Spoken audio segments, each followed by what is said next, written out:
All right, football is back, sort of. But even though we're not through the preseason, I kind of want to talk about the playoffs just a little bit.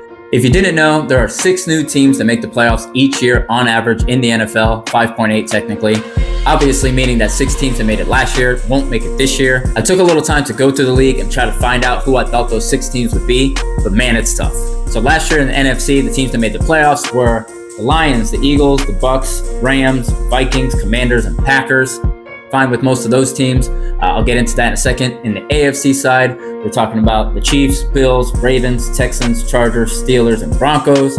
Fine with most of those teams again. We're getting into it. I really think there's only 2 teams, one on each side, that look vulnerable at this moment. In the NFC, that would be the Vikings, and in the AFC, that would be the Steelers. Staying with the AFC, the Chiefs, the Bills, and the Ravens are locks. We know they're going to make it. The Texans look like a clear division winner there, so they should be in as well. The Chargers, Steelers, and Broncos, that's 3 wildcard teams from last year. Broncos having the best defense, and I do like Bo Nix. I think they're going to be okay. As I mentioned, the Steelers don't love the Aaron Rodgers move. He's old and banged up. DK Metcalf, great player, but he's old and banged up.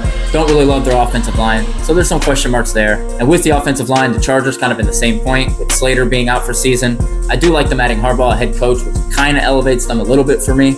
And not just forcing my team in, but I do think the Bengals are ready to make the playoffs this year. Burrow and Chase look great in week 1 of the preseason. It's preseason. I'm not giving anything to that, but they could have looked bad and they didn't. I think the only thing keeping Cincinnati from the playoffs, besides an awful defense, which they've always been able to overcome, is the fact that they start so slow. So then looking in sync during the preseason so far does make me feel a little better about this first month coming up. So just AFC in general, I'd say Steelers out, Bengals in. At the moment, Chargers on the fence. On the NFC side, I think the Lions, Eagles, and Rams are kind of a lock.